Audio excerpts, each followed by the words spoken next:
जय हिंद बच्चों, वेदा career institute में आपका स्वागत है। मैं मुकेश प्रजापति आपके लिए लेके आऊँ एग्रीकल्चर से रिलेटेड कुछ एमसीक्यूज़ जो कि डिफरेंट टाइप के एग्रीकल्चर की कंपटीशन एग्ज़ाम्स में पूछे जाते हैं। क्लियर? तो यहाँ हम लोगों के 16 पार्ट कंप्लीट हो चुके हैं। आप लोगों को अगर देखना है तो यूट्यूब चैनल पे आपको वेदा कैरियर इंस्टीट्यूट का जो यूट्यूब चैनल है इस पर आपको अवेलेबल मिल जाएंगे। तो हम लोगों ने पिछले जो लेक्चर्स जो बनाए हैं एमसीक्यूज़ के, उसमें काफ़ी कुछ जानकारी आपको कंपटीशन से रिलेटेड मिल जाती है। तो आप लोग पुराने जो वीडियोस हैं उनकी भी स्टडी करते रहो। क्यों? क्योंकि पुराने वीडियो की स्टडी करने से क्या प्रॉफिट है कि आगे वाले जो वीडियो जो बनते हैं उसमें क्या है, पुराने वीडियो से रिलेटेड भी कुछ क्वेश्चंस आते हैं। तो आप पुराने वीडियोस को भी बिल्कुल देखते रहो। तो सब लोगों को जय हिंद। शुरू करते हैं हम आज का एमसीक्यूज़ क्लियर पार्ट 17। तो हमारे साथ जुड़ गए वर्मा जी, राम पाटीदार जी। चलो करते हैं शुरू। हाँ, हमारा कल का जो लेक्चर है मैंने यहाँ पर आपको छोड़ा था। क्लियर? मैंने आपको क्वेश्चन पूछा था कि जो 1000 टन कितने केजी के बराबर होता है। तो आप लोगों को यहाँ पर ऑप्शन 4 दिए हैं। क्लियर? चारों ऑप्शन में से करेक्ट ऑप्शन आपको चूज करना है। तो देखो यहाँ सबसे बड़ी दिक्कत क्या होती है कि अधिकतर जो बच्चे हैं कहाँ कंफ्यूज हो जाते हैं, मेट्रिक टन और टन में।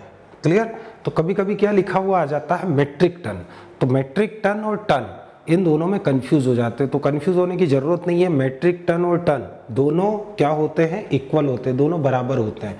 बस ये जो भार मापन की ब्रिटिश प्रणाली होती है इसलिए उसको मेट्रिक टन कहा जाता है, वैसे वास्तव में वो टन ही बोला जाता है। क्लियर? तो अगर मेट्रिक टन भी आए या टन आए, दोनों चीजें क्या होती वो सेम है। तो मेट्रिक टन और टन में बिल्कुल कंफ्यूज नहीं होना है। क्लियर? तो फटाफट आंसर दो भैया। हाँ, राम पाटीदार जी का आंसर आ गया सी वाला। क्लियर? बाकी लोग भी फटाफट आंसर दो ताकि हम वीडियो को आगे बढ़ाएं, लेक्चर को। वासुरे जी भी बोल दे हैं कि सर सी वाला आंसर। हाँ, प्रणय ठाकरे जी जय हिंद, आपको भी जय हिंद। पिछले लेक्चर में हमारा ये लास्ट क्वेश्चन था जो मैं आप लोगों के लिए छोड़ दिया था।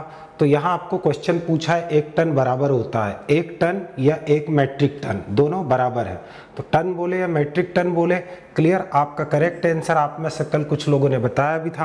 क्लियर? अभी भी आप बता रहे हो, मैक्सिमम अधिकतर लोगों ने एक ही आंसर दिया है सी, और सी वाला जो आंसर है वो बिल्कुल करेक्ट है। क्लियर? तो 1 टन जो होता है वो किसके बराबर होता है, 1000 केजी के बराबर होता है। तो अब चूंकि टन, तो भैया टन जो है ना, ये आपको एक बार शायद एसएडीओ का एग्जाम हुआ था उसमें पूछा ये क्वेश्चन कि 1 टन कितने के बराबर होता है। तो 1 टन, चूंकि हम एग्रीकल्चर से रिलेटेड क्या करते हैं, क्रॉप का जो प्रोडक्शन है, फलों का जो प्रोडक्शन है, सब्जियों का प्रोडक्शन है। क्लियर? तो उसको टन में भी कैलकुलेट करते हैं, क्विंटल में भी कैलकुलेट करते हैं, किलोग्राम में भी करते हैं। क्लियर? तो प्रोडक्शन के हिसाब से यहाँ पर कभी कभी वो पूछ लेता है। क्लियर? तो इस चीज को ध्यान रखना। तो इससे रिलेटेड ये वेट या वजन से रिलेटेड, अगर ये तो 1 टन का आपका आंसर निकल आया 1000 केजी। क्लियर? लेकिन इससे रिलेटेड कुछ अगर दूसरा भी अगर मैं आपको यहाँ पर बता देता हूँ, कहीं ना कहीं आपको जीके में भी काम में आएगा। क्लियर? अधिकतर लोगों को ये कंफर्म नहीं होता और कई लोगों को कंफर्म भी होता है। क्लियर? तो जैसे यहाँ पर है 1 टन, तो 1 टन आपने बता दिया 1000 केजी। क्लियर? इसके अलावा 1 टन जो होता है वो अगर क्विंटल में बोले तो कितना आएगा, 10 क्विंटल। क्लियर? इस चीज को ध्यान रखना, 10 क्विंटल का 1 टन होता है। क्लियर? इस चीज को कंफर्म रखना। हाँ, निहाल वर्मा जी ने तो बता भी दिया कि सर 10 क्विंटल। हाँ, 10 क्विंटल। क्लियर? रवि सोलंकी जी नमस्ते। हाँ, भंवर सिंह पवार जी नमस्ते। सभी को नमस्ते भैया, सभी को जय हिंद। तो 1 टन जो होता है वो 10,000 केजी के बराबर होता है। क्लियर? और 1 टन अगर आप क्विंटल में अगर बोलो तो वो कितना होता है, वो 10 क्विंटल के बराबर होता है। लेकिन कभी कभी क्या करता है एग्जामिनर, थोड़ा सा घुमा देता है और क्या करता है, थोड़ा सा उल्टा पूछ लेता है। कैसे? जैसे आपको 1 टन बराबर 1000 केजी क्लियर है। क्लियर? लेकिन कभी कभी वो बोल देता है 1 केजी बराबर कितना होता है। तो आपको क्या करना है, ये 10,000 बटे में आ जाएगा। तो 1 बटे 1000 टन बराबर 1 kg, ये भी ध्यान रखना है। क्लियर? 1 kg जो होता है वो 1/1000 टन के बराबर होता है, इस चीज को ध्यान रखना। ऐसे ही अगर आपको बोल दे 1 टन बराबर कितने क्विंटल होते हैं, तो 10 क्विंटल, 10 क्विंटल होते हैं। क्लियर? और अगर आप उल्टा करो, क्लियर, तो 1/10 टन बराबर 1 क्विंटल। क्लियर? उल्टा भी पता होना चाहिए आपको, आया ना समझ में? उल्टा मतलब उधर का इधर करके। क्लियर? ये तो आपको बोला 1 टन बराबर 1000 केजी, लेकिन उल्टा बोल दे कि भैया 1 केजी बराबर कितना टन होता है, तो 1/1000 टन होता है, इस चीज को ध्यान रखना। ऐसे ही 1 टन बराबर 100 क्विंटल 10 क्विंटल होता है। अगर आपको 1 क्विंटल बराबर अगर पूछ ले तो उल्टा भी पता होना चाहिए कि 1/10 आपका टन, 1 क्विंटल बराबर 1/10 टन होता है। क्लियर? इसके अलावा और भी जो है भार के मापन की कुछ पद्धतियां हैं। क्लियर? जैसे मैं अगर बोलूं कि 1 क्विंटल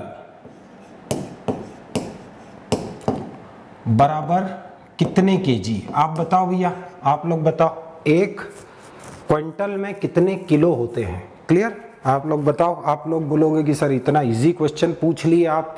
क्लियर? भैया इजी नहीं है, कभी कभी जो है ना अच्छे से अच्छा व्यक्ति भी इनमें कंफ्यूज हो जाता है। तो वासुरी जो बोले हैं 100। क्लियर? हाँ, ऑफलाइन क्लास में बताया है मैंने। क्लियर? कोई दिक्कत नहीं, बताया है, ऑनलाइन में भी पढ़ लो भैया, रिवाइज हो जाता है। क्लियर? अधिकतर लोग बोल रहे हैं 100 केजी। क्लियर? राजेश चौहान जी नमस्कार, आपको भी नमस्कार, जय हिंद। क्लियर? तो 1 क्विंटल जो होता है, 1 क्विंटल के बराबर होता है 100 केजी। 100 किलोग्राम का 1 क्विंटल होता है। ये बारीक बारीक चीजें हैं, हम जनरली क्या करते हैं, इनको नेग्लेक्ट कर देते हैं, लेकिन कभी ना कभी ये किसी ना किसी कंपटीशन में पूछ ली जाती है, तो वहाँ जो है वहाँ हमारे लिए समस्या खड़ी हो जाती है। ऐसे ही 1 केजी बराबर अगर मैं ग्राम पूछूं, क्या ग्राम, तो 1 केजी में कितने ग्राम होते हैं, ये भी बताओ भैया आप लोग। 1 केजी में कितने ग्राम होते हैं? ठाकुर साहब आ गए? बताओ 1 केजी में कितने ग्राम? हाँ, जितेंद्र वासुरे जी का आ गया आंसर 1000 ग्राम। क्लियर? संदीप तोमर जी भी बता दिए 1000 ग्राम, राम पाटीदार जी भी बता दिए 1000 ग्राम, बिल्कुल करेक्ट आंसर। क्लियर? 1 केजी में ग्राम अगर बोलते हैं तो वो होते हैं 1000 ग्राम। क्लियर? और छोटा चलते हैं और नीचे चलते हैं, जैसे मान लो आप टमाटर और इनकी जो बीज दर देखते हो तो वो ग्राम में भी होती है। क्लियर? तो इसलिए आपको पता होना चाहिए। क्लियर? उल्टा अगर आपको पूछे कि 1 ग्राम में कितने केजी होते हैं, तो आप इसको बटे में ले जाओ, 1/1000 केजी। क्लियर? 1 ग्राम में कितने किलो होते हैं, तो 1/1000 किलोग्राम होते हैं, इस चीज को ध्यान रखना। ऐसे ही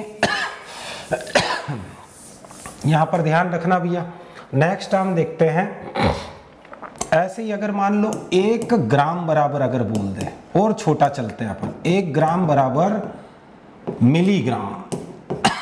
मिलीग्राम, ये बताओ 1 ग्राम में कितने मिलीग्राम होते हैं? क्लियर? हाँ, 1 ग्राम में कितने मिलीग्राम होते हैं, और छोटा चलते हैं हम।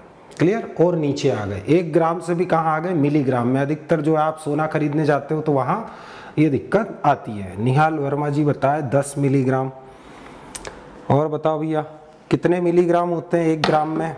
हाँ, अब भैया आप में से हर कोई जो है ना वो कम से कम 12th तो पास होगा। क्लियर? अब बुरा मत मानना इस चीज़ को, अब खुद फील करो कि आप लोगों ने गलत आंसर दिया है। क्लियर? 1 ग्राम के अंदर आपने सब ने मिलीग्राम जो बताया वो सब ने यहाँ से वहाँ तक गलत बताया है। क्लियर? क्यों? क्योंकि भैया 1 ग्राम के अंदर जो मिलीग्राम होते हैं वो 1000 मिलीग्राम होते हैं। कितने होते हैं? 1000 मिलीग्राम होते हैं।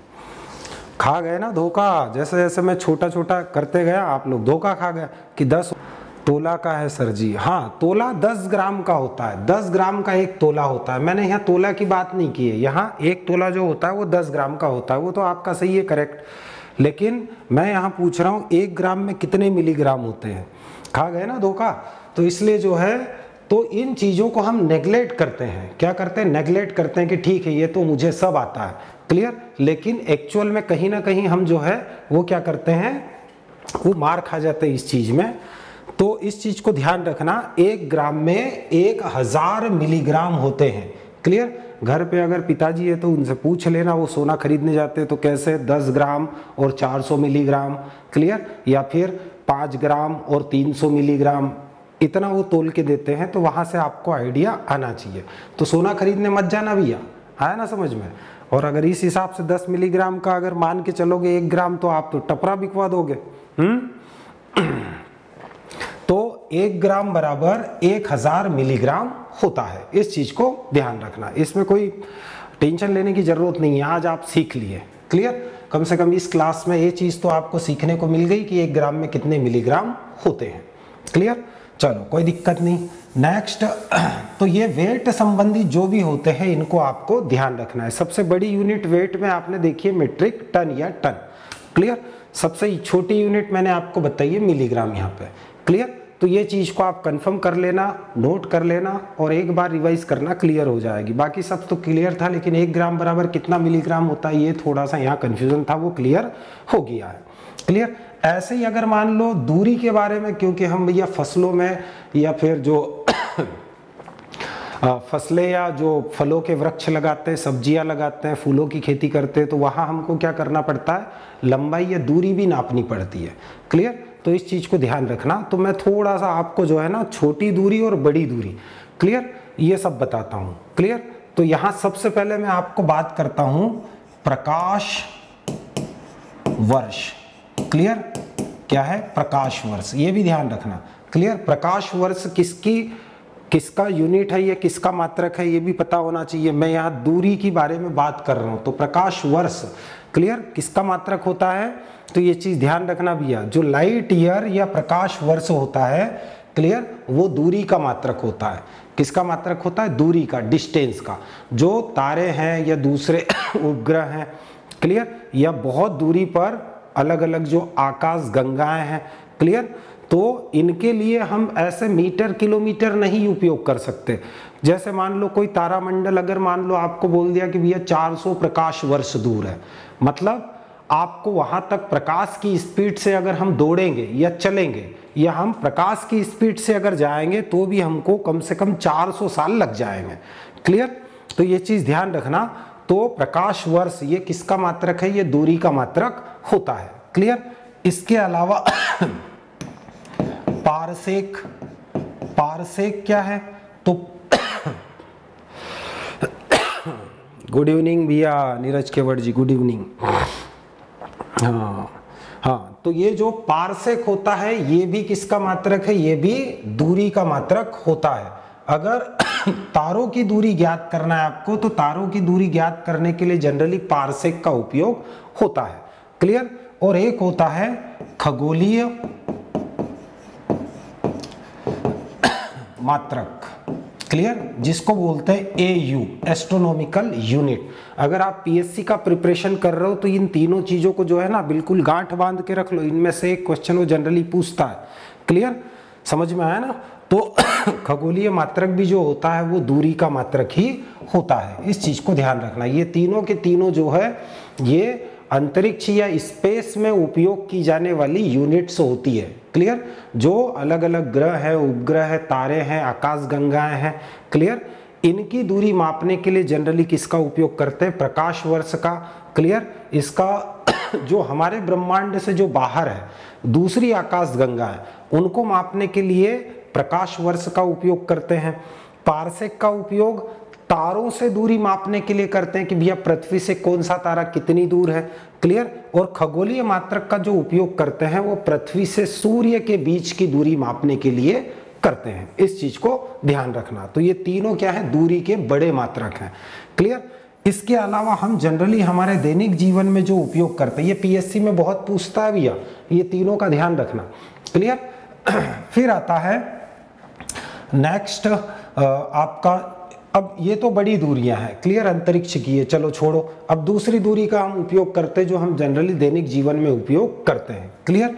तो 1 मील या माइल, क्लियर, आया ना समझ में। जनरली आपने देखा होगा यूट्यूब पे कि ऐसा कौन सा शब्द है जो 1.5 किलोमीटर लंबा होता है। आया ना समझ में, ऐसा कौन सा शब्द है जो 1.5 किलोमीटर लंबा है। क्लियर। तो आप कंफ्यूज हो जाते हो कि भैया ऐसा कौन सा वर्ड है जो 1.5 किलोमीटर लंबा होता है, मतलब इतना लंबा लिखा हुआ। क्लियर। तो जनरली जो 1.5 किलोमीटर लंबाई जो होती है वो 1 माइल या मील के बराबर होती है, लगभग 1.6 किलोमीटर।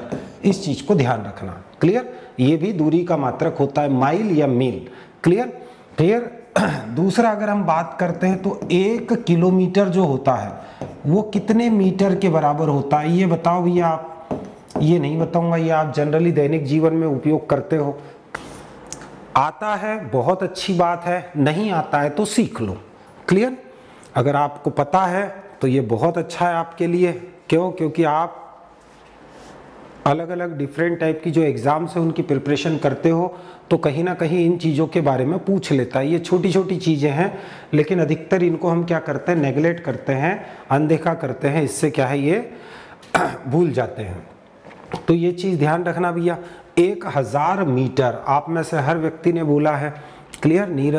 निहाल वर्मा जी ने भी बोला 1000, संदीप तोमर जी, ठाकुर साहब, प्रशांत शर्मा जी, अतुल सिंह। क्लियर। नीरज केवट जी। क्लियर।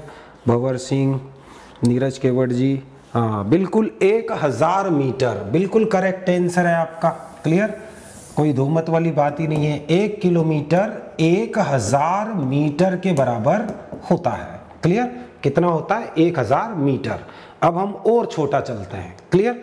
अब अच्छा उल्टा अगर पूछ ले कि 1 मीटर कितने किलोमीटर के बराबर, तो फट से आप क्या करो, इस 1000 को बट्टे में ले आओ। आपको पता है भैया गणित का नियम, बराबर से इधर अगर वैल्यू आएगी मल्टीप्लाई गुणा वाली, इसके गुणा में कुछ नहीं मतलब 1 है, ये तो पता होना चाहिए आपको। तो गुणा वाली वैल्यू जब भी आप इधर लाते हो तो तिर्यक चलती है, तिरछी, तो ये कहाँ आ जाएगी, बटे में। क्लियर। तो 1/1000 किलोमीटर बराबर 1 मीटर। ये उल्टा भी ध्यान रखना, है ना समझ में। इस चीज को भी आपको कंफर्म होना चाहिए। फिर नेक्स्ट अगर मैं पूछता हूं आपको 1 मीटर बराबर कितने सेंटीमीटर। सेंटीमीटर बताओ भैया, 1 मीटर में कितने सेंटीमीटर होते हैं। 1 मीटर में कितने सेंटीमीटर होते हैं, कितने होते हैं, 100 सेंटीमीटर। 100 सेंटीमीटर होते हैं। 1 मीटर में 100 सेंटीमीटर होते हैं, ये पता होना चाहिए।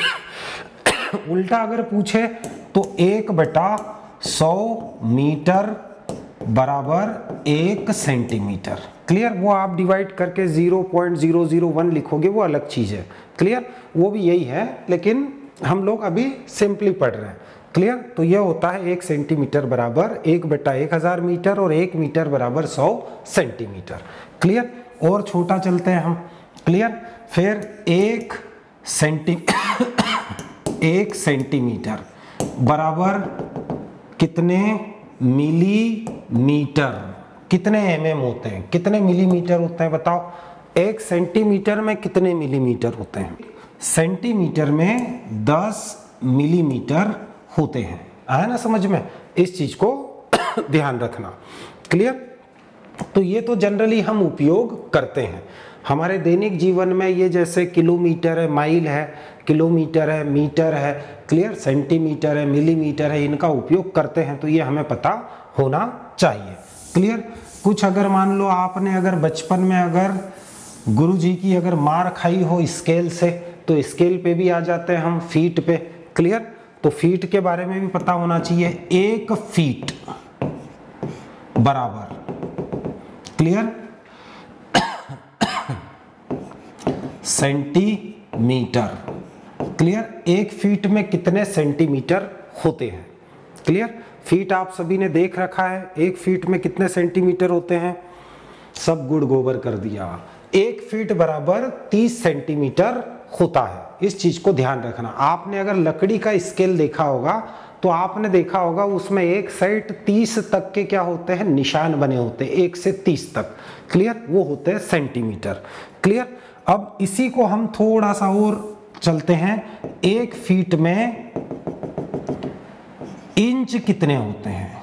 क्लियर। इंच। अब इंच बताओ, 1 फीट में कितने इंच होते हैं?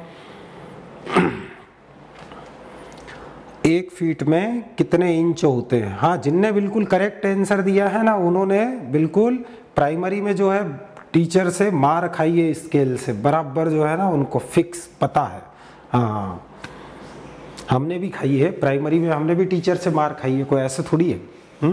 1 फीट में 12 इंच होते हैं। कितने? 12 इंच होते हैं। एक साइड सेंटीमीटर लिखे होते हैं 30 तक, और एक साइड लिखे होते हैं इंच। कितने? 12 इंच। क्लियर? तो इस चीज को ध्यान रखना, 1 फीट में 12 इंच होते हैं। क्लियर? अब नेक्स्ट क्वेश्चन, 1 इंच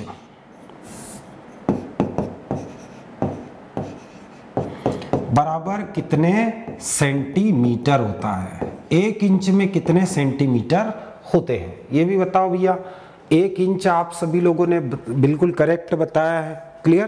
कि 1 फीट में 12 इंच होते हैं, लेकिन 1 इंच में कितने सेंटीमीटर होते हैं?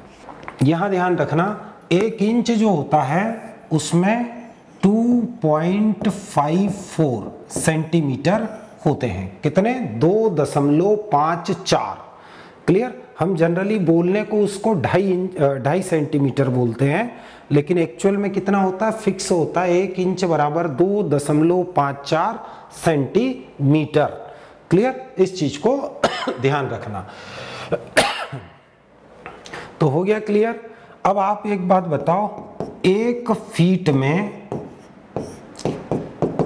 कितने मिलीमीटर? mm लिख देता हूं, mm समझ जाओगे ना, mm। 1 फीट में कितने मिलीमीटर? आप बोलोगे सर कौन सा, हमको प्राइमरी की याद आ रही है। अच्छा है भैया, थोड़ा थोड़ा जो है ना, कभी कभी बचपन में भी पहुंच जाना चाहिए। कुछ लोगों को याद भी आ रहा होगा कि वो टीचर ने पूछा था और बढ़िया ठुकाई हुई थी, कुछ लोगों को याद आ रहा होगा। क्लियर? 1 फीट में कितने मिलीमीटर होते हैं? क्योंकि 30 सेंटीमीटर होते हैं और प्रत्येक सेंटीमीटर 10 मिलीमीटर का होता है, तो 30 सेंटीमीटर में 10 का गुणा करेंगे तो 300 आपका क्या हो जाएगा? मिलीमीटर आ जाएगा। क्लियर?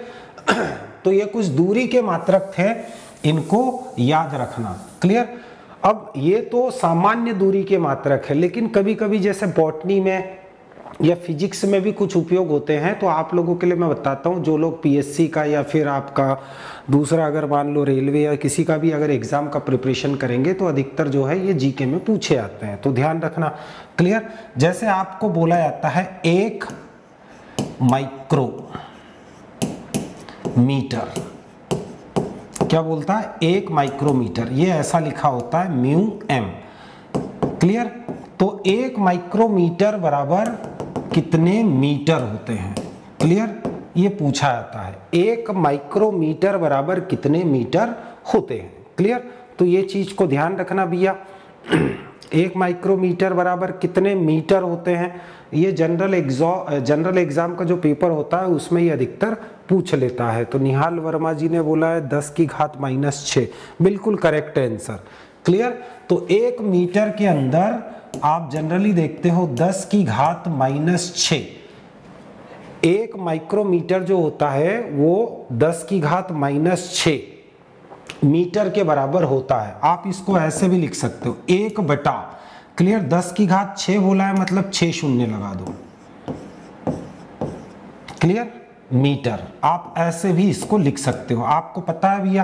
क्लियर? जब भी कोई सा वैल्यू बटे में जाता है या बटे का वैल्यू ऊपर जाता है, तो उसकी जो घात होती है वो बदल जाती है। तो यह 10⁻⁻⁶ को मैंने 1 बटा किया, तो ये क्या हो गई? 10 के पीछे आप 6 शून्य लगा सकते हो या 10⁻⁶ लिख सकते हो। क्लियर? या इसको ऐसे भी लिख सकते हैं 1 बटा 10⁻⁶ मीटर। क्लियर? इस चीज को ध्यान रखना।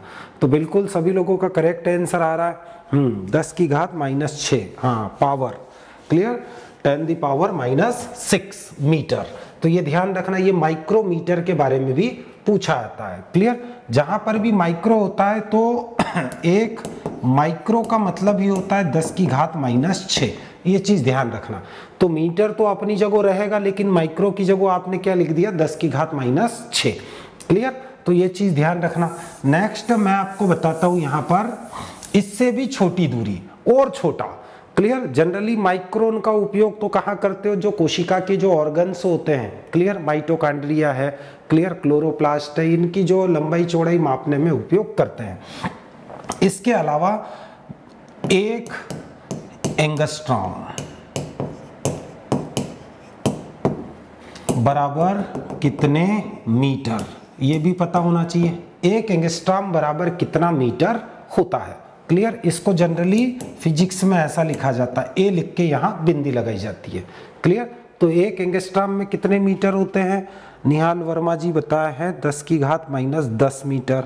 अतुल सिंह जी भी बिल्कुल करेक्ट बताया 10⁻10⁻⁻10, क्लियर, बिल्कुल करेक्ट है 10⁻⁻10 मीटर, क्लियर, बिल्कुल करेक्ट आंसर है। 1 एंगस्ट्रॉम जो होता है वो 10⁻10 मीटर होता है। या फिर आप इसको ऐसा लिख सकते हो 1/10⁻10 मीटर, या फिर इसको ऐसे भी लिख सकते हैं 1/1 के पीछे 10 शून्य दो,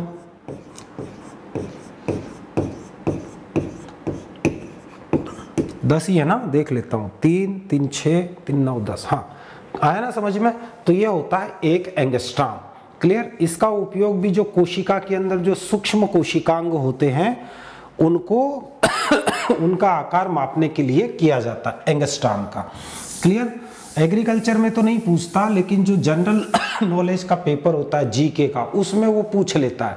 ये माइक्रोन दूरी मापने का मात्रक है, यूनिट है। सूक्ष्म दूरी माइक्रो, जो डिस्टेंस है वो मापने के लिए इसका उपयोग करते हैं। फिर एक और जैसे 1 फर्मी, इसका फिजिक्स में जो एटम है, परमाणु एटम, उसमें सबसे ज्यादा उपयोग होता है 1 फर्मी, क्लियर। तो 1 फर्मी बराबर कितने मीटर होता है, क्लियर। 1 फर्मी बराबर कितना मीटर होता है ये भी आपको पता होना चाहिए, क्लियर।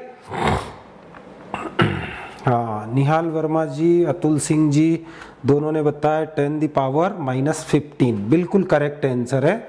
1 फर्मी जो होता है, फर्मी को F से बताते हैं, 1 फर्मी बराबर 10⁻⁻15 मीटर, क्लियर।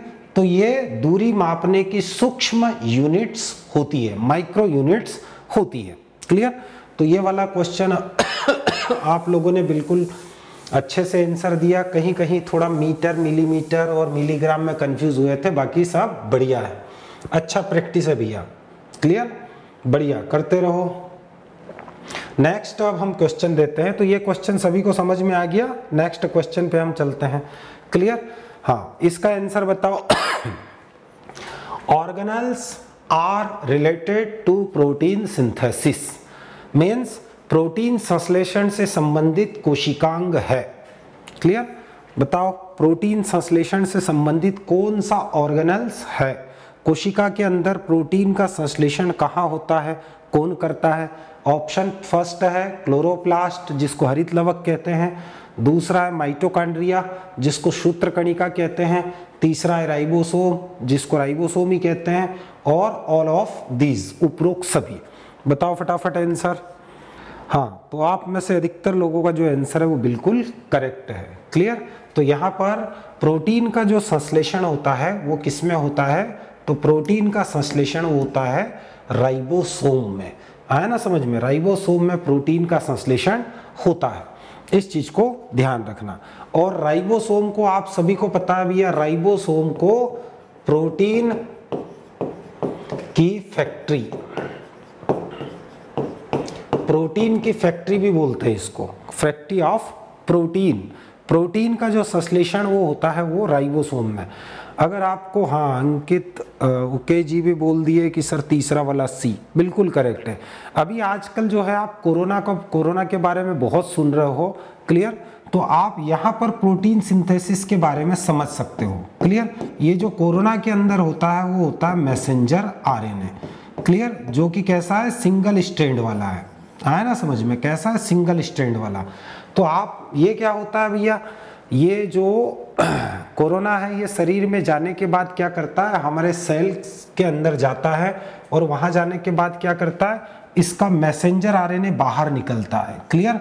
और बाहर निकलकर हमारे शरीर के अंदर जो राइबोसोम है, क्लियर, ये राइबोसोम के पास जाता है और क्या करता है, संदेश देता है कि भैया आप जो है इस टाइप का प्रोटीन बनाओ। तो ये राइबोसोम का काम यही है, क्लियर। राइबोसोम का काम क्या होता है, आरएनए से संदेश लेकर प्रोटीन का संश्लेषण करना। इसके बाद जो भी कोड आएगा, मैंने आपको पिछले लेक्चर में बताया था genetic code, clear. Genetic code के बारे में बताया था कि अलग अलग प्रकार के 64 प्रकार के जो नाइट्रोजन बेस होते हैं उससे 64 प्रकार के जेनेटिक कोड बनते हैं। सबसे पहला जो जेनेटिक कोड खोजा गया था वो था triple U, means uracil uracil uracil, clear. और जेनेटिक कोड को खोजा था निरेनबर्ग और मेथाइन है, क्लियर। ये जेनेटिक कोड के खोजकर्ता थे। और जैसे ही जेनेटिक कोड की खोज हुई तो साथ में एक वैज्ञानिक और थे। कौन थे वो, जिनको कृत्रिम जीन संश्लेषण के लिए, कृत्रिम जीन बनाने के लिए क्या मिला था, नोबेल पुरस्कार मिला था। वो भी इन्हीं के साथ थे, वो थे हरगोविंद खुराना। इन्होंने सबसे पहले लेबोरेटरी के अंदर आर्टिफिशियली क्या किया, जो जीन है उसको संश्लेषित किया और कृत्रिम रूप से जीन को बनाकर बताया, क्लियर। तो ये प्रोटीन संश्लेषण की फैक्ट्री होती है, कौन, प्रोटीन संश्लेषण की फैक्ट्री यहाँ पर हरगोविंद खुराना, बिल्कुल करेक्ट है, क्लियर। कैसा होता है, ट्रिपलेट होता है, क्लियर। ट्रिप्लॉइड नहीं, ट्रिप्लॉइड जो होता है वो क्रोमोसोम नंबर है, ये है ट्रिप्लॉइड, क्लियर। इसको बोलते हैं ट्रिप्लॉइड। अब जो ये जेनेटिक कोड होता है वो हमेशा क्या होता है, वो होता है त्रिक, क्लियर। त्रिक को अगर इंग्लिश में बोलते हैं हम तो ट्रिपलेट, क्या बोलेंगे, ट्रिपलेट, क्लियर। हाँ, ट्रिपलेट, ट्रिप्लॉइड नहीं बोलना है, ट्रिपलेट, क्लियर। इस चीज को ध्यान रखना। तो जेनेटिक कोड जो होता है वो हमेशा ट्रिपलेट या त्रिक रूप में होता है, क्लियर। इस चीज को ध्यान रखना। अब यहाँ पर जो चारों आंसर है इसके बारे में भी हम समझते हैं, क्लियर। चारों आंसर में पहला जो आंसर है वो है हरित लवक, जिसको कहा जाता है क्लोरोप्लास्ट। तो क्लोरोप्लास्ट के बारे में भी ध्यान रखना भैया। क्लोरोप्लास्ट में जो होता है वो होता है प्रकाश संश्लेषण। क्या होता है, क्लोरोप्लास्ट में होता है प्रकाश संश्लेषण, मीन फोटोसिंथेसिस, क्लियर। कौन सी क्रिया होती है, फोटोसिंथेसिस की क्रिया होती है। और पिछले लेक्चर में मैंने आपको बताया है कि ये जो क्लोरोप्लास्ट होता है इसको पौधे का क्या बोलते हैं, पौधे का किचन है ये, क्लियर। किचन क्यों, क्योंकि भैया यहीं तो फोटोसिंथेसिस की क्रिया होती है और फोटोसिंथेसिस की क्रिया के द्वारा यहीं पर क्या बनता है, तो यहीं पर भोजन बनता है, इसलिए इसको पौधे का रसोई घर या किचन भी कहा जाता है, क्लियर। क्लोरोप्लास्ट की जो संरचना होती है वो सभी को पता होना चाहिए भैया। ये क्लोरोप्लास्ट डबल यूनिट मेम्ब्रेन से घिरा होता है। इसके अंदर एक सिरे से दूसरे सिरे तक क्या होती है, तो ये डबल लेयर लेमिली होती है, क्लियर। और इस डबल लेयर लेमिली जगहों जगहों पर जाकर क्या करती है, ऐसी मुड़ जाती है और मुड़कर क्या बनाती है, तो वो बनाती है ग्रेना। क्या बनाती है, ग्रेना बनाती है। आया ना समझ में। ये आपको जो सिक्के के ढेर के समान रचना दिख रही है इसको कहा जाता है ग्रेना, और इसके अंदर जो प्रोटीन युक्त द्रव भरा है इसको कहा जाता है स्ट्रोमा, क्लियर। तो आप सभी ने सुना होगा भैया कि प्रकाश संश्लेषण की जो प्रकाशिक अभिक्रिया होती है, मीन्स लाइट रिएक्शन। प्रकाश संश्लेषण जो होता है वो अपचयन ऑक्सीकरण क्रिया होती है। तो जो अपचयन होता है वो कहाँ होता है, वो होता है प्रकाशिक अभिक्रिया में, क्लियर। और ऑक्सीकरण कहाँ होता है, तो ऑक्सीकरण होता है अंधकार क्रिया में। तो यहाँ ध्यान रखना भैया, जो प्रकाश संश्लेषण है वो ऑक्सीकरण अपचयन ऑक्सीकरण क्रिया होती है, ऑक्सीडेशन रिडक्शन प्रोसेस। इस चीज को ध्यान रखना। तो ग्रेना के अंदर आप अगर देखते हो तो ग्रेना के अंदर ये आपको जो सिक्के जैसे ढेर दिख रहा है इनको कहा जाता है थाइलेक्वाइड्स। ये पूरा का पूरा ग्रेना है, लेकिन इसमें से एक को अगर उठाओगे तो ये क्या कहलाएगा, थाइलेक्वाइड, क्लियर। और इस थाइलेक्वाइड की आंतरिक सतह पर आपको क्वांटोसोम के बहुत सारे अणु चिपके हुए मिलते हैं, और क्वांटोसोम के जो अणु होते हैं उनको कहा जाता है प्रकाश संश्लेषण की इकाई। और उस क्वांटोसोम के अंदर होते हैं, प्रत्येक क्वांटोसोम के अंदर लगभग 230 क्लोरोफिल अणु मौजूद होते हैं, क्लियर। तो प्रकाश संश्लेषण की प्रकाशिक क्रिया इसमें होती है, अंधकार क्रिया किसमें होती है, स्ट्रोमा में। अंधकार क्रिया मीन्स आप C3 साइकिल बोलते हो या फिर C4 साइकिल बोलते हो, क्लियर, या फिर केम साइकिल बोलते हो। ये तीनों जो चक्र चलते हैं ये अंधकार क्रिया में चलते हैं, और अंधकार क्रिया में चलने के साथ साथ इनमें ये तीनों चक्र, जैसे C3 पौधे हैं तो उसमें C3 साइकिल मीन्स कौन सा, तो केल्विन बेंसन चक्र चलता है, जैसे गेहूं, क्लियर। C3 पौधा है, इसमें केल्विन बेंसन चक्र या C3 चक्र चलता है। C4 चक्र जो चलता है वो हैच और श्लेक ने खोजा था, इसलिए इसको हैच श्लेक साइकिल भी कहते हैं, क्लियर। और जैसे गन्ना और मक्का C4, और केम प्लांट या केम साइकिल जो होता है, ये जो रेगिस्तानी पौधे होते हैं जिनको हम जीरोफाइट्स बोलते हैं, मरुस्थलीय पौधे, क्लियर, इनमें जो चक्र चलता है वो क्रेसुलेशन एसिड मेटाबॉलिज्म जो साइकिल होता है वो चलता है।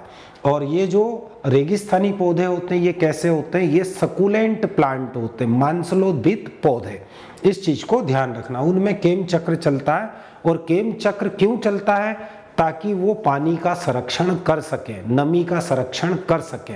पानी को बचाने के लिए आधा काम दिन में करते हैं, आधा काम रात में करते हैं।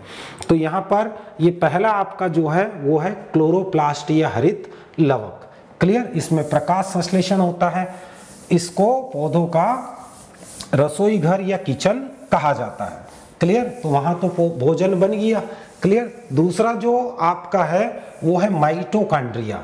तो माइटोकॉन्ड्रिया के बारे में भी पता होना चाहिए, जिसको सूत्र कणिका कहते हैं, क्लियर। तो माइटोकॉन्ड्रिया जो होता है, हाँ केम पाइनएप्पल, बिल्कुल आया ना समझ में, केम पौधा जो है वो पाइनएप्पल है, कैक्टस है, क्लियर, बिल्कुल करेक्ट है। C4 प्लांट मेज है, मक्का है, बिल्कुल करेक्ट है, क्लियर। जो माइटोकॉन्ड्रिया होता है इसमें होता है श्वसन, क्या होता है, श्वसन, जिसको हम क्या बोलते हैं, ऑक्सीडेशन या फिर श्वसन या रेस्पायरेशन। तो श्वसन का अगर कोई क्वेश्चन आएगा तो फिर मैं श्वसन के बारे में आपको बताऊंगा कि ऑक्सी अनाक्सी श्वसन कैसे होते हैं, उनको क्या क्या बोलते हैं, कहाँ कहाँ होते हैं। लेकिन यहाँ ध्यान रखना कि ये जो होता है ये है श्वसन यहाँ पर होता है, और श्वसन होने के कारण ही इसको कहा जाता है कोशिका का ऊर्जा घर, क्या बोलते हैं, ऊर्जा घर, या इंग्लिश में अगर बोलो तो पावर हाउस, क्लियर। इसको कोशिका का ऊर्जा घर या पावर हाउस भी कहा जाता है, बिल्कुल। यहाँ अतुल सिंह जी ने बिल्कुल बता दिया, निहाल वर्मा जी ने भी बता दिया, पावर हाउस। क्यों, क्योंकि यहाँ पर ऊर्जा का निर्माण होता है। प्रकाश संश्लेषण में सूर्य की, ये जो क्लोरोप्लास्ट है इसका काम क्या था, तो सूर्य की प्रकाशिक ऊर्जा को रासायनिक ऊर्जा में बदलना।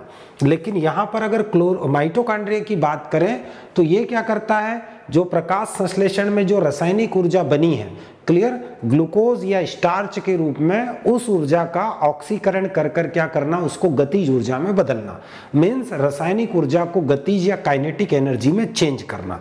आया ना समझ में, ये काम किसका होता है, माइटोकॉन्ड्रिया का होता है, क्लियर। इस चीज को ध्यान रखना, इसको कोशिका का जो पावर हाउस या ऊर्जा घर भी कहते हैं, ये चीज ध्यान रखना। माइटोकॉन्ड्रिया की संरचना भी ध्यान रखना भैया, माइटोकॉन्ड्रिया की संरचना ये भी डबल लेयर्ड होती है, क्लियर। द्विस्तरीय एकक कला से, द्विपर्तीय एकक कला से ये घिरी होती है, क्लियर। और इसमें जो आंतरिक एकक कला है वो ऐसे जगहों जगहों पर क्या होती है, उठती है और उंगली जैसी रचना बनाती है। कौन, आंतरिक कला, कैसी, उंगली जैसी, फिंगर टाइप, ये माइटोकॉन्ड्रिया की संरचना होती है, क्लियर। आप अगर देखो इस टाइप से, क्लियर। ये जो उंगली जैसी रचना है इनको कहा जाता है क्रिस्टी, क्या बोलते हैं, इनको क्रिस्टी कहते हैं, ये चीज ध्यान रखना। तो क्रिस्टी किसका भाग है, माइटोकॉन्ड्रिया का भाग होता है। फिर दूसरा, इस क्रिस्टी के ऊपर अगर देखोगे तो आपको रैकेट जैसी रचनाएं मिलती है, क्लियर, इस टाइप से, टेनिस का जो रैकेट होता है ना, बैट, उसके जैसी। और इनको कहा जाता है F1 कण, या फिर इसको बोलते हैं ऑक्सीसोम,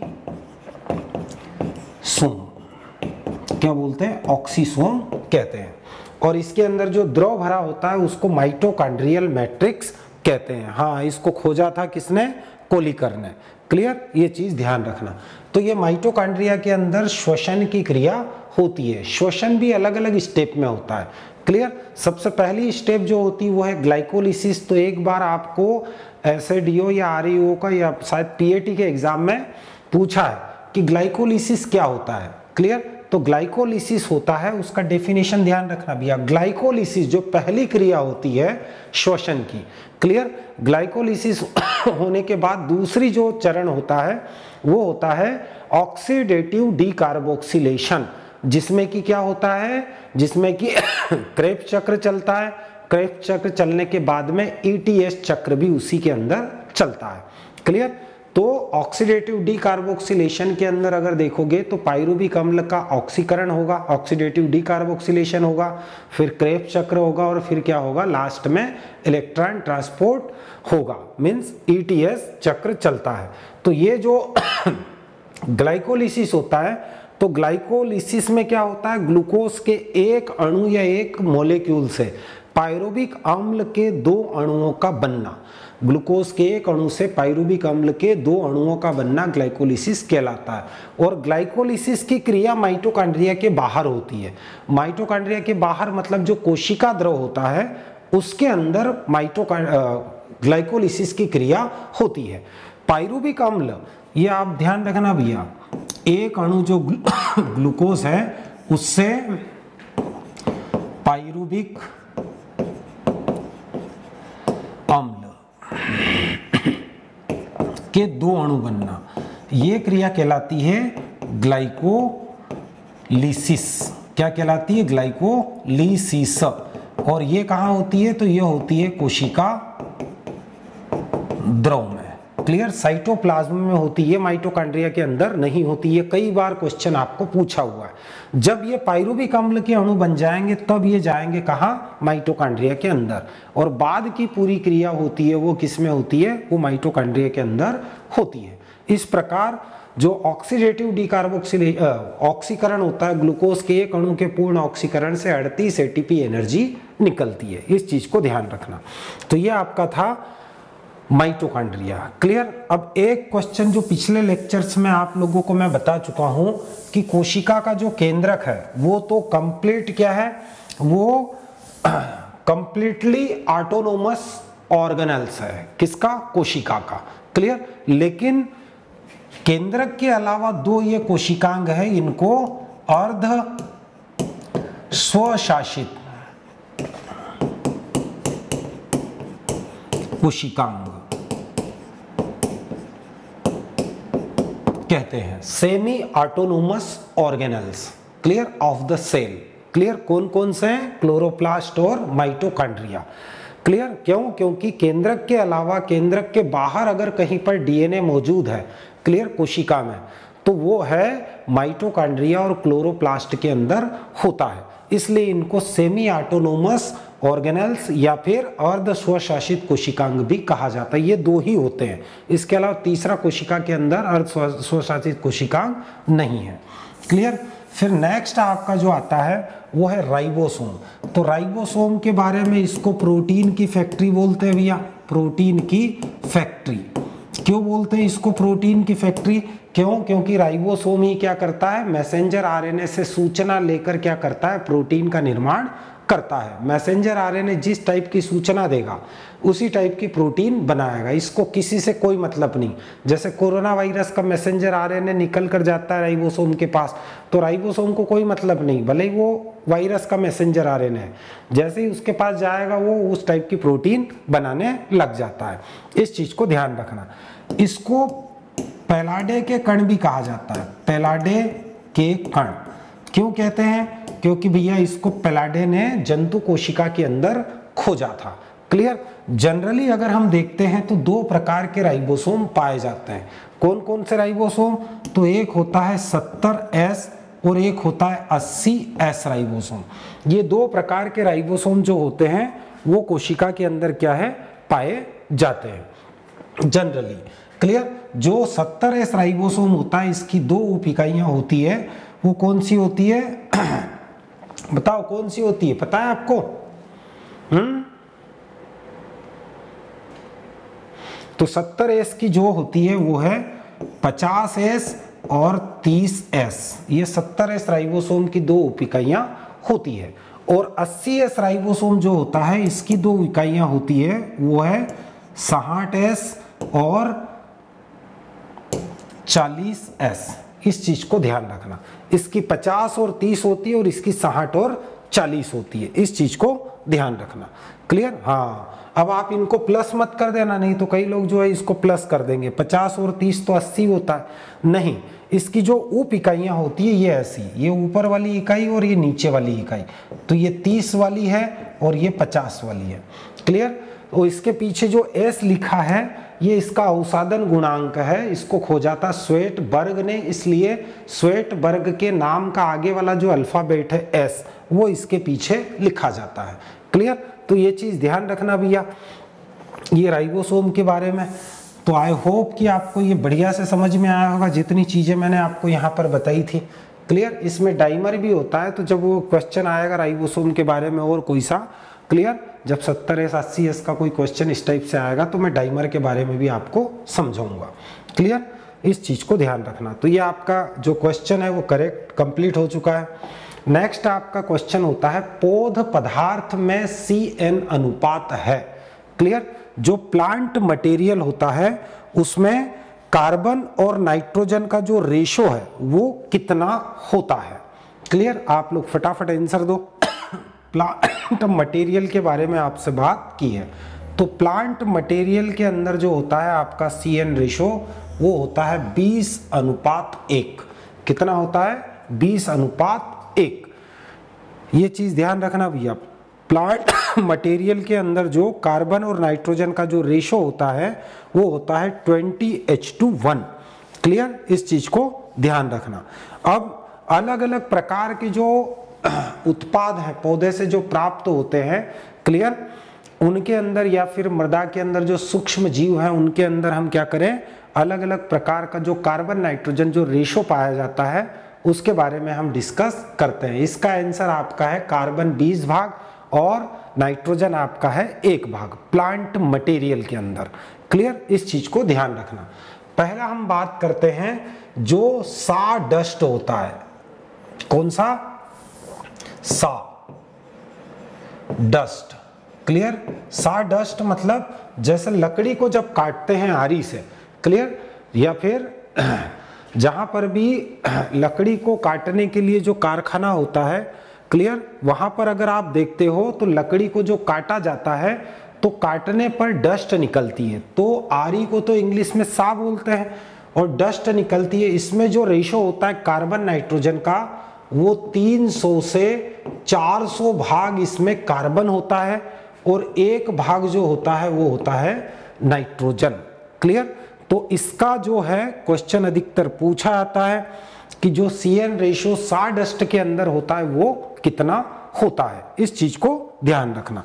क्लियर? गेहूं का भूसा, क्लियर, जो व्हीट स्ट्रॉ होता है जिसको हम क्या बोलते हैं, गेहूं का भूसा। गेहूं का भूसा जो होता है इसमें आपका होता है 80:1। कितना होता है? कार्बन नाइट्रोजन का जो रेशो होता है वो लगभग 80:1 होता है।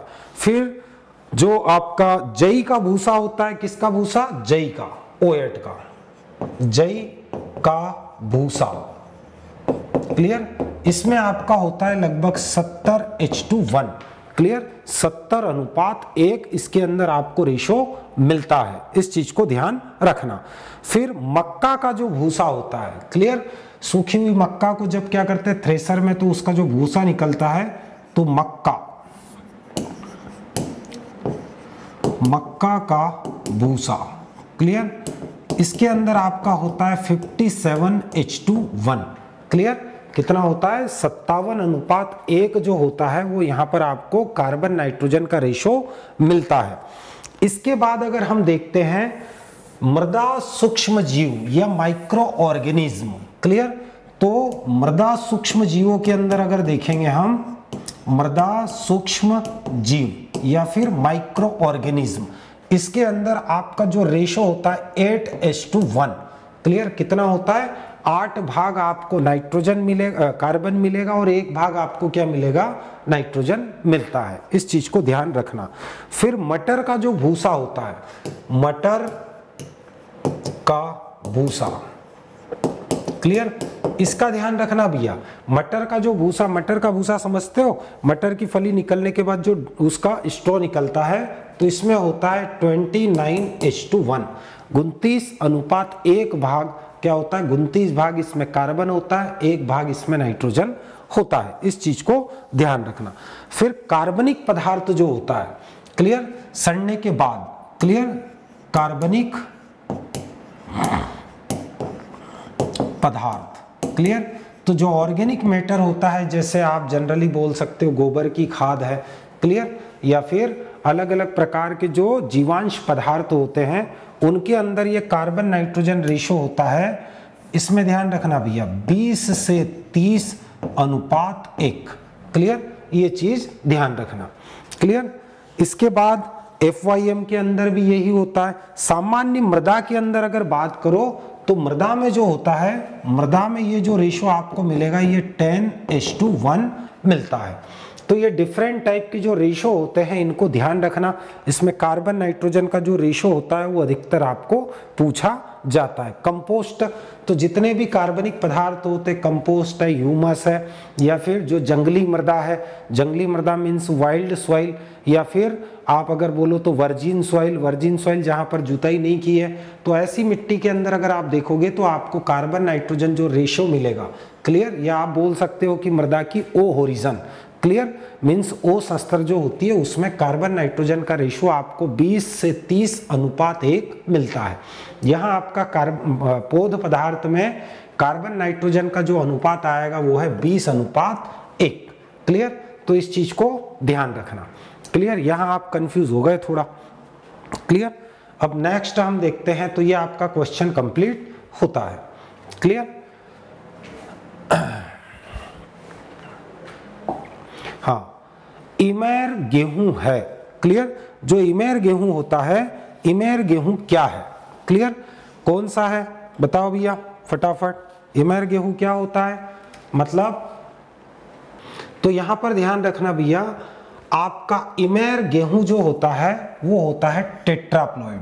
क्या होता है, इमेर गेहूं जो है वो है आपका टेट्राप्लॉइड, क्लियर। इस चीज को ध्यान रखना, क्लियर।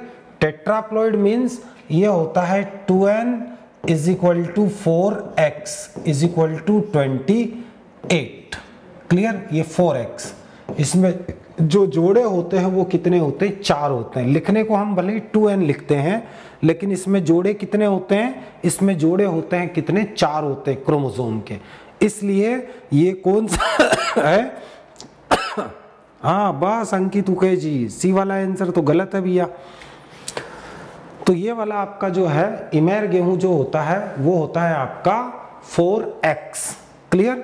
तो ये क्या हुआ, देखो x जो होता है वो एक जोड़ा जो होता है वो 7 का होता है, क्लियर। गेहूं के अंदर लिखते हम सब में 2n है, लेकिन यहाँ जो गेहूं के जो जोड़े होते हैं वो कितने होते हैं, वो गेहूं में x, या इसका जो हेप्लॉइड होता है, हेप्लॉइड ये अगुणित, क्लियर। अगुणित आप इसको n बराबर भी बोल सकते हो, x भी बोल सकते हो। जनरली गेहूं में इसको क्या बोला जाता है, x, क्लियर। तो ये कितना होता है, 7 होता है, क्लियर। तो सीधा 7 चौक 28 तो ये 4x है, तो इसको किस में रखा गया, ये हेक्साप्लॉइड होता है। इस चीज को ध्यान रखो, क्लियर। कैसा होता है, हेक्साप्लॉइड, सॉरी हेक्साप्लॉइड नहीं, टेट्राप्लॉइड, चतुर्थ गुणित। वो मेरे को याद आ गया ट्रिटिकम एस्टिवम का, क्लियर, जो कि मैक्सिकन ड्वार्फ व्हीट होता है, वो हेक्साप्लॉइड होता है, जो खाए जाने या रोटी बनाने के लिए जिसका उपयोग करते हैं, क्लियर। तो अब हम यहाँ पर चूंकि गेहूं की बात हुई है तो गेहूं के बारे में हम कुछ चीजें देखते हैं भैया, क्लियर। तो यहाँ पर अगर आपने देखा तो इमेर गेहूं, तो आपका क्वेश्चन का आंसर मिल गया आपको, टेट्राप्लॉइड होता है, क्लियर, समझ में आया ना। चतुर्थ गुणित, इस चीज को ध्यान रखना।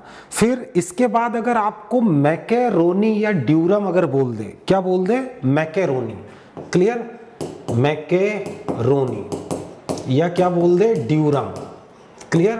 ड्यूरम गेहूं अगर बोल दे तो ये भी होता है 2n = 4x = 28। ये भी क्या होता है, ये भी आपका चतुर्थ गुणित है, मीन्स टेट्राप्लॉइड होता है। कौन सा, तो मैकेरोनी या ड्यूरम व्हीट, इस चीज को ध्यान रखना। अब एक बात को ध्यान रखना भैया, ये जो आपका इमेर गेहूं है, इमेर गेहूं भारत में बहुत कम बोया जाता है। क्लियर, लगभग 1% क्षेत्रफल पर ही बोया जाता है। आया ना समझ में, कितना, केवल 1% क्षेत्रफल पर ही बोया जाता है। और अधिकतर जो दक्षिण भारत है वहां पर इसका उपयोग, इसको बोया जाता है। किसको, इमेर गेहूं को। क्लियर, केवल 1% पर बोते हैं। और साथ ही साथ ये ध्यान रखना, इसे उपमा बनाने के लिए उपयोग होता है। ये साउथ इंडियन डिश है, साउथ इंडिया में उपमा बनाने के लिए इस गेहूं का उपयोग किया जाता है, दक्षिण भारत में ये लिया जाता है। क्लियर, और इसका जो वैज्ञानिक नाम है वो है ट्रिटिकम डाइकोकम। क्या है, ट्रिटिकम डाइकोकम। क्लियर, ये इसका वैज्ञानिक नाम होता है। तो इमेर गेहूं सबसे कम बोया जाता है, केवल 1% क्षेत्रफल पर ही बोया जाता है। भारत के जो दक्षिणी राज्य वहां पर इसकी खेती थोड़ी बहुत होती है। और इसका उपयोग जनरली साउथ इंडियन डिश जो होती है उपमा, खैर मैंने भी आज तक नहीं खाया है, हो सकता है आप में से किसी ने खाया हो। क्लियर, उपमा बनाने के लिए इसका उपयोग होता है। और ये है ट्रिटिकम, इसकी जो जाति है वो क्या है, डाइकोकम। किसकी, इमेर गेहूं की। और ये होता कौन सा है, ये होता है टेट्राप्लॉइड। क्लियर, ध्यान रखना। दूसरा जो मैं आपको बता रहा हूं मैकेरोनी या ड्यूरम। क्लियर, तो मैकेरोनी व्हीट जो होता है ये भी टेट्राप्लॉइड है। क्लियर, और इसकी जो जाति है वो है ट्रिटिकम ड्यूरम। क्या है, ट्रिटिकम ड्यूरम।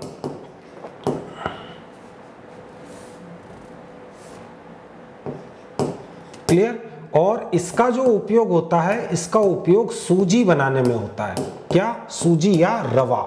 क्लियर, सूजी या रवा बनाने के लिए इसका उपयोग अधिकतर किया जाता है, इस चीज को ध्यान रखना। और भारत में ये जो बोया जाता है ये लगभग 12% जो एरिया है इस पर बोया जाता है, इससे ज्यादा नहीं बोया जाता है। क्लियर, तो ये आपका कौन सा था, तो इमेर व्हीट, ये ट्रिटिकम डाइकोकम है। क्लियर, जो कि कैसा है, तो ये है टेट्राप्लॉइड। 4x बराबर कितना होता है, 28, और 1% क्षेत्र पर ही बोया जाता है। मैकेरोनी या ड्यूरम व्हीट जो है ये 2n बराबर 4x बराबर 28 होता है, ये भी टेट्राप्लॉइड है। और इसका उपयोग सूजी या रवा बनाने में होता है। इसकी जो जाति होती है ट्रिटिकम ड्यूरम है। क्लियर, और ये भारत में लगभग 12% क्षेत्रफल पर इसकी खेती की जाती है। क्लियर, तीसरा जो गेहूं है वो है आपका ट्रिटिकम एस्टिवम। क्लियर, कौन सा है, ट्रिटिकम एस्टिवम, जिसको क्या कहा जाता है, तो जिसको कॉमन व्हीट कहा जाता है। क्लियर, क्या बोलते हैं, कॉमन व्हीट। कौन सा है, वो है Triticum aestivum. Clear, Triticum aestivum. Clear, और इसको मैक्सिकन ड्वार्फ गेहूं भी कहते हैं। क्लियर, ये मैक्सिकन ड्वार्फ व्हीट होता है। क्लियर, और ये होता है हेक्साप्लॉइड। 2n = 6x = 42। ये चीज ध्यान रखना, आया ना समझ में। ये कैसा है, तो ये है हेक्साप्लॉइड।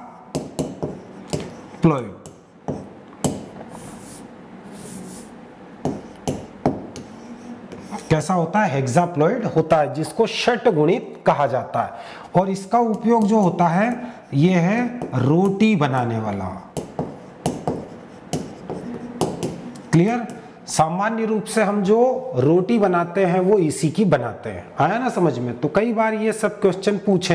क्लियर, कॉमन व्हीट या इसको ब्रेड व्हीट भी कहा जाता है। क्या बोलते हैं, ब्रेड व्हीट। ब्रेड मतलब रोटी। क्लियर, रोटी बनाने वाला गेहूं हेक्साप्लॉइड होता है। क्लियर, कई बार ये पूछा है। क्लियर, और ये ट्रिटिकम एस्टिवम है जिसको मैक्सिकन ड्वार्फ गेहूं या बोना गेहूं कहा जाता है। इसको कॉमन व्हीट के नाम से भी जानते हैं और इसमें क्रोमोसोम संख्या 6x बराबर 42 होती है। इस चीज को ध्यान रखना, ये सब क्वेश्चन जो है ये पूछे जाते हैं। और भारत में सबसे ज्यादा खेती इसी की होती है, लगभग 87% एरिया। क्लियर, 87% जो एरिया होती है, एरिया पर यहाँ पर आपका जो है ट्रिटिकम एस्टिवम की खेती खुद की जाती है। तो इस चीज को ध्यान रखना भैया। क्लियर, ये अधिकतर पूछा जाता है।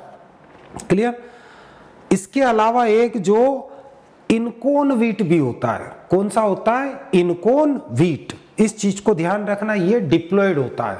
कौन सा व्हीट? तो वो चीज को ध्यान रखना भैया, इनकोन व्हीट।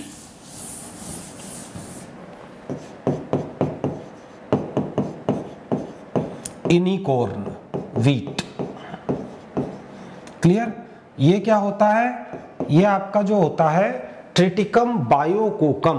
कौन सा होता है? Triticum Triticum monococcum. क्या होता है? Triticum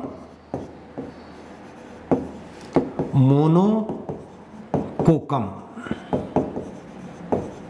clear, Triticum monococcum. और ये होता है आपका जो डिप्लॉयड लिखा है, ये डिप्लॉयड ये होता है। तो ये होता है 2n बराबर 2x बराबर कितना होता है? तो 7 दूनी कितना हो जाएगा? 14। क्लियर, आया ना समझ में? x का वैल्यू कितना है? 7 है। इस चीज को ध्यान रखना। क्लियर, तो ये अलग अलग प्रकार के जो व्हीट होते हैं, इसका जो खेती बहुत कम करते हैं, नहीं के बराबर। क्लियर, इस चीज को ध्यान रखना। तो ये अलग अलग प्रकार के जो व्हीट थे वो हमने यहाँ पर पढ़े हैं। क्लियर, तो इनमें से पूछा जाता है भैया, आप लोग ध्यान रखना। अब चूंकि गेहूं की बात हुई है तो हम गेहूं से संबंधित जो है कुछ यहाँ पर पॉइंट डिस्कस कर लेते हैं। आप लोग फटाफट चैट सेक्शन में लिखते जाना भैया, आया ना समझ में? आपको अगर आंसर पता हो।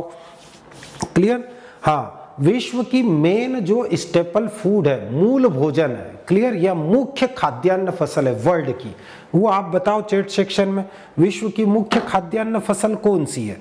क्लियर, विश्व में की मुख्य खाद्यान्न फसल जो है और सबसे ज्यादा एरिया पर जो लगाई जाती है वो दोनों है व्हीट।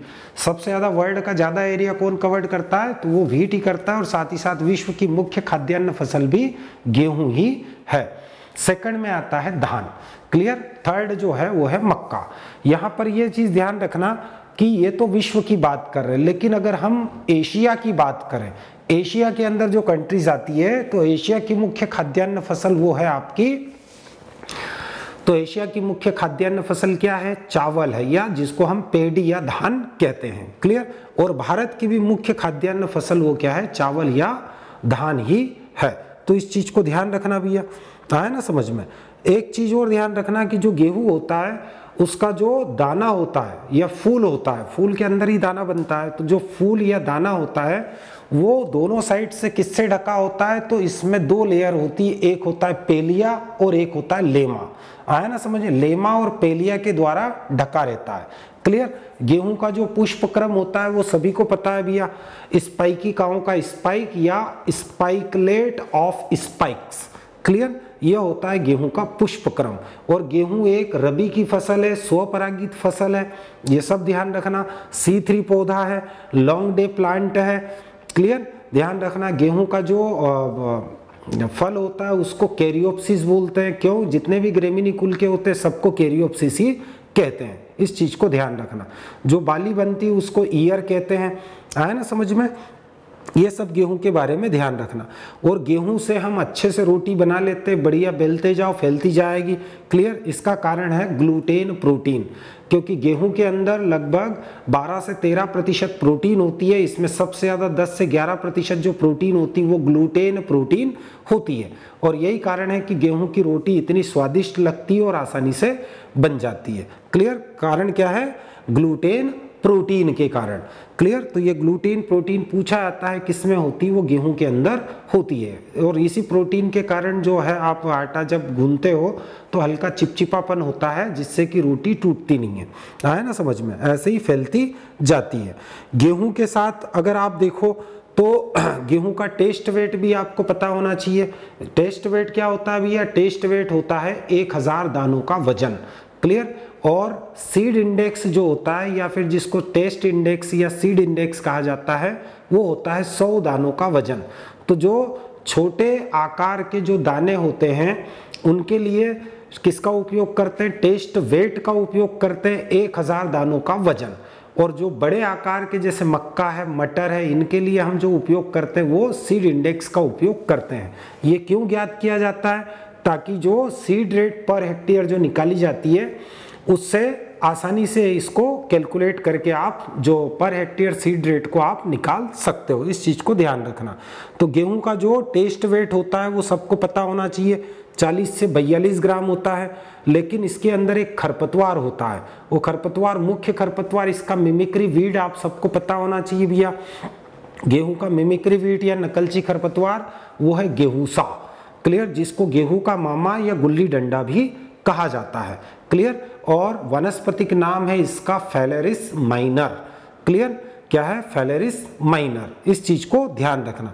और इसका अगर टेस्ट वेट लोगे, ये नकलची है गेहूं का टेस्ट वेट 40 से 42 ग्राम है, लेकिन इसका जो नकलची खरपतवार है उसका अगर आप 1000 दानों का वजन करोगे, टेस्ट वेट लोगे, तो वो आपका निकलेगा 2 ग्राम, क्लियर। वो दाने बहुत बारीक होते हैं, क्लियर, तो उसका टेस्ट वेट 2 ग्राम निकलेगा। वर्मा जी फट से बता दिया। हाँ, ये राम पाटीदार जी ने भी बता दिया कि भैया गेहूं में जो ड्वार्फ पन के लिए मीन्स बोनेपन के लिए जो नोरिन 10 जीन का उपयोग किया गया है, क्लियर। तो नोरिन 10 जीन जो है ये जापान में जो गेहूं की ड्वार्फ वेराइटीज है, क्लियर, जो नोरिन श्रेणी की है उनसे निकाल कर इस नोरिन 10 जीन को क्या किया है, दूसरी किस्मों में डालकर ड्वार्फ वेराइटीज विकसित की है। इसके अलावा गेहूं में बोनेपन के लिए जो और भी जीन है तो वो होते हैं RH1 और RH2, क्लियर। RH का मतलब होता है रिड्यूस्ड हाइट 1 और रिड्यूस्ड हाइट 2, इन जीनों का भी उपयोग किया जाता है। गेहूं में जो हाइब्रिड सीड होता है, क्लियर, तो संकर बीज उत्पादन के लिए जिस तकनीक या टेक्नोलॉजी का उपयोग किया जाता है उसको गुजो विधि कहते हैं। इस चीज को ध्यान रखना। गेहूं का ओरिजिन सेंटर भी ध्यान रखना भैया। क्या है ओरिजिन सेंटर, तो दक्षिण पश्चिम जो एशिया है जिसमें मेन कंट्री आती है अफगानिस्तान, तो दक्षिण पश्चिम एशिया या अफगानिस्तान जो है वो गेहूं का ओरिजिन सेंटर माना जाता है। इस चीज को ध्यान रखना। इसके अलावा गेहूं जो होता है, गेहूं के साथ अगर आप मिश्रित फसल के रूप में बोना चाहते हो तो सबसे बेस्ट होती है सरसों, क्लियर। सरसों क्या करती है, इसको गेहूं को तेज हवा से भी बचाती है, साथ ही साथ पाले से भी बचाने का काम करती है, क्लियर। और खेत के अंदर ठंडक बनाने का काम, टेम्परेचर को डाउन करने का काम भी सरसों करती है। इसलिए गेहूं के अंदर अगर आप इंटर क्रॉप लगा रहे हो तो वो बेस्ट कौन सी है, वो है सरसों या मस्टर्ड। तो यहाँ रेशो पूछा जाता है कि गेहूं और सरसों का जो रेशो रखा जाएगा वो कितना रखा जाता है, तो बेस्ट रेशो जो होता है 9:1, 9:1। ये गेहूं की 9 लाइन लगाओ और 1 लाइन किसकी लगाओ, सरसों की। इस क्रम में आपको लगाना है। गेहूं में जो प्लांट ईडियो टाइप की जो कंसेप्ट दिया है, अवधारणा दी है, वो किसने दिया है, तो वो डोनाल्ड ने दिया है। ये चीज भी पूछी जाती है। इसके अलावा अगर गेहूं के बीज को अगर आपको नाइट्रोजन स्थिरीकरण के लिए अगर उपचारित करना है तो उसके लिए बेस्ट जो बैक्टीरिया होता है वो कौन सा है, वो है एजेटोबैक्टर, जो कि स्वतंत्र जीवी होता है। आया ना समझ में, ये गेहूं से कुछ भी नहीं लेता है, केवल गेहूं को क्या करेगा, नाइट्रोजन को नाइट्रेट में बदलकर देने का काम करता है। इस चीज को ध्यान रखना। गेहूं में कुल 6 सिंचाई करने पर आपको उत्पादन अच्छा मिलता है। तो कभी कभी पूछ लेता है कि भैया गेहूं में सर्वोत्तम उत्पादन या अच्छा उत्पादन प्राप्त करने के लिए अधिकतम कम से कम कितनी सिंचाई करना है, तो कम से कम 6 सिंचाई आपको करना है, क्लियर। लेकिन गेहूं में जो सिंचाई की जो क्रांतिक अवस्था होती है जिसको कहा जाता है क्रिटिकल स्टेज, क्लियर, जो इरिगेशन की जो क्रिटिकल स्टेज या क्रांतिक अवस्था होती है सिंचाई की, वो होती है CRI स्टेज। कौन सी stage, CRI stage, CRI, clear, stage, clear. और ये ध्यान रखना भैया, ये बुआई के 21 दिन बाद होती है। कब होती है, बुआई के 21 दिन बाद, मतलब जब आप बुआई कर देते हो तो बुआई के 21 दिन बाद ये अवस्था आती है। इसको क्या कहा जाता है? तो ये होता है क्राउन रूट इनिशिएशन। मीन्स जो ताज मूल जड़ बनती है उस समय सिंचाई करना सबसे बेस्ट होता है, इससे गेहूं का प्रोडक्शन बढ़ जाता है। क्लियर? तो CRI स्टेज में ये क्राउन रूट क्या है? तो क्राउन रूट जो होती है, जैसे आपने दाना लगाया ये गेहूं का, क्लियर, ये गेहूं का बीज है, नीचे जो निकलती है ये है सेमिनल रूट्स। कौन सी रूट्स होती है? सेमिनल।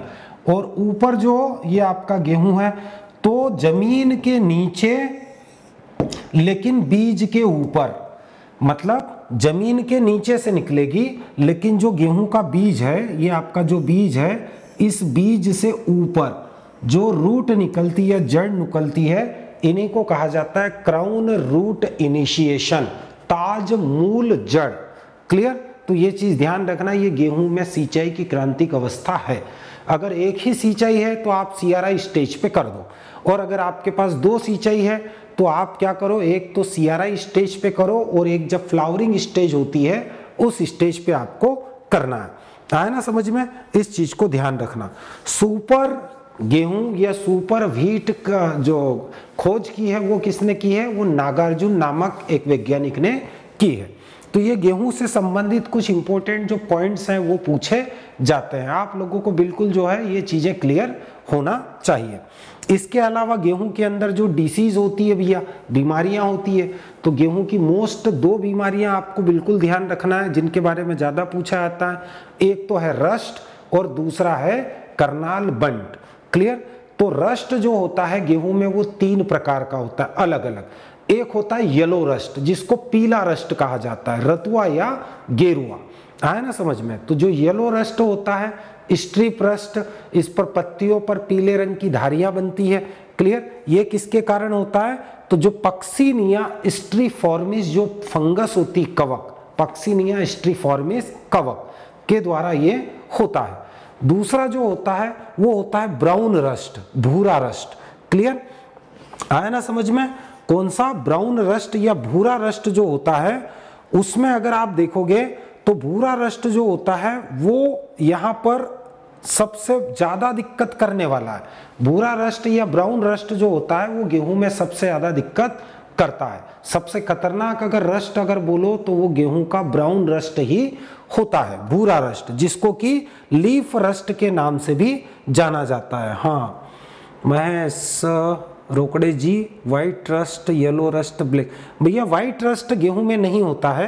क्लियर? आप कंफ्यूज मत हो। जो व्हाइट रस्ट होता है वो गेहूं के अंदर नहीं होता है, वो जनरली आपको दिखेगा सरसों के अंदर और मटर के अंदर। क्लियर? यहाँ गेहूं में नहीं होता है व्हाइट रस्ट। क्लियर? कौन कौन से रस्ट होते हैं? एक येलो रस्ट होता है जिसको स्ट्रिप रस्ट कहा जाता है। दूसरा जो रस्ट होता है वो कौन सा होता है? वो होता है ब्राउन रस्ट, जिसको लीफ रस्ट कहा जाता है, और यही खतरनाक होता है। क्लियर? ये होता है पक्सिनिया रिकोन्डिटा ट्रिटिसाई। पक्सिनिया रिकोन्डिटा ट्रिटिसाई जो कवक या फंगस होती है उससे आपका ब्राउन रस्ट या लीफ रस्ट होता है, और ये सबसे खतरनाक रस्ट होता है गेहूं का, कभी कभी पूछ लेता है वो। फिर ब्लैक रस्ट, जिसको स्टेम रस्ट भी कहा जाता है, तो ये जो होता है ये पक्सिनिया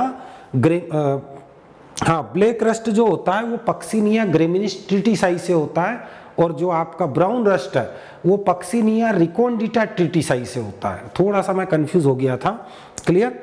तो ये चीज ध्यान रखना। क्लियर? ब्लैक रस्ट किससे होता है? पक्सिनिया ग्रेमिनिस ट्रिटिसाई से, और जो ब्राउन रस्ट था, भूरा रस्ट, वो होता है पक्सिनिया रिकोन्डिटा ट्रिटिसाई से। इस चीज को ध्यान रखना। रस्ट की जो खोज की थी वो किसने की थी? तो जो केसी मेहता नामक जो वैज्ञानिक थे, उन्होंने सबसे पहले गेहूं में रस्ट या किट रोग की खोज की थी। इस चीज को ध्यान रखना। सेकंड आपका जो आता है वो, अच्छा, जो रस्ट डिसीज होती है वो एयरबोर्न डिसीज है। कैसी है? हवा द्वारा फैलने वाली बीमारी है। इस चीज को ध्यान रखना। क्लियर? नेक्स्ट आपका जो है वो है करनाल बंट। तो करनाल बंट जो रोग या बीमारी है, ये गेहूं का ये दूसरा मुख्य रोग है। क्लियर? ये जो नम क्षेत्र होते हैं, जो आर्द्र और नम क्षेत्र है, ह्यूमिड एरिया है, वहां पर आपको करनाल बंट बीमारी ज्यादा मिलती है। क्लियर? और करनाल बंट जो रोग होता है वो निवोसिया इंडिका नामक जो कवक होती है, कौन सी? निवोसिया इंडिका, इस कवक से होता है, इस चीज को ध्यान रखना। दूसरा ये भी ध्यान रखना कि भैया जो कर्नाल बंट डिसीज होती है इसमें खेत में सड़ी हुई मछली जैसी गंध आती है। तो किसके कारण आती है? तो ये एक यौगिक बनाती है, ये निवोसिया इंडिका जो फंगस है वो एक यौगिक बनाती है जिसका नाम है ट्राइमीथाइल एमीन, जिसको TMA बोल सकते हो आप, ट्राइमीथाइल एमीन। इस यौगिक के कारण करनाल बंट के खेत में, करनाल बंट जो रोग लगता है उस गेहूं के खेत में आपको सड़ी हुई मछली जैसी दुर्गंध आएगी, इस चीज को ध्यान रखना। और इसको जो खोजा था वो करनाल में खोजा था, क्लियर, किसको? करनाल बंट को, और करनाल में खोजा था इसलिए इसको करनाल बंट बोला। इसको खोजा था जो डॉक्टर मित्रा है, उन्होंने सबसे पहले करनाल बंट रोग को करनाल में खोजा था, इस चीज को ध्यान रखना। तो ये कुछ डिसीज है, क्लियर, तो इनके बारे में क्लियर रखना भैया। ये गेहूं के बारे में हम लोगों ने काफी कुछ डिस्कस कर लिया है, क्लियर। एक नेक्स्ट क्वेश्चन मैं आपके लिए छोड़ के जाता हूं, क्लियर, जिसको हम कल डिस्कस करेंगे, अब टाइम भी और हो रहा है। हाँ, lab to land programme was started by, प्रयोगशाला से खेत कार्यक्रम प्रारंभ किया गया, क्लियर, किसके द्वारा किया गया? पहला है गवर्नमेंट ऑफ इंडिया या भारत सरकार के द्वारा, दूसरा आपका जो है गवर्नमेंट ऑफ यूपी या उत्तर प्रदेश सरकार के द्वारा, फिर श्रीमती इंदिरा गांधी, क्लियर, जो भारत के प्रधानमंत्री रह चुके हैं, ICAR भारतीय कृषि अनुसंधान परिषद द्वारा, क्लियर। तो आपको ये कल की क्लास में बताना है कि L2L, इसको लैब टू लैंड प्रोग्राम को L2L प्रोग्राम भी कहा जाता है। तो ये किस संस्था ने स्थापित, किसने ये इस प्रोग्राम की शुरुआत की थी, क्लियर। तो ये कल के लिए हमारा एक क्वेश्चन है, क्लियर। आप इसको सर्च करना, जितनी जानकारी आपको मिल सके उतना आप पढ़ना इसको, क्लियर। तो आई होप कि आपको बढ़िया से समझ में आया होगा। आज का जो हमारे MCQs थे इसमें काफ़ी कुछ जानकारी आपको मिली है सुनने को, समझने को, क्लियर। साथ ही साथ आप लोगों के भी बहुत सारे जो है आंसर्स या बहुत सारी चीज़ें, जानकारी आप लोगों ने भी चैट सेक्शन में लिखी, ताकि आपस में भी आप एक दूसरे से भी चैट सेक्शन में क्या करते हो, जानकारियों को शेयर करते हो। जिसको जहाँ से जो चीज़ पता है वो चैट सेक्शन में लिखने से यही फ़ायदा होता है कि बाकी जो भी लोग हैं उन सभी को इन जानकारियों के बारे में पता चल, क्लियर। तो मिलते हैं नेक्स्ट लेक्चर में, तब तक के लिए जय हिंद।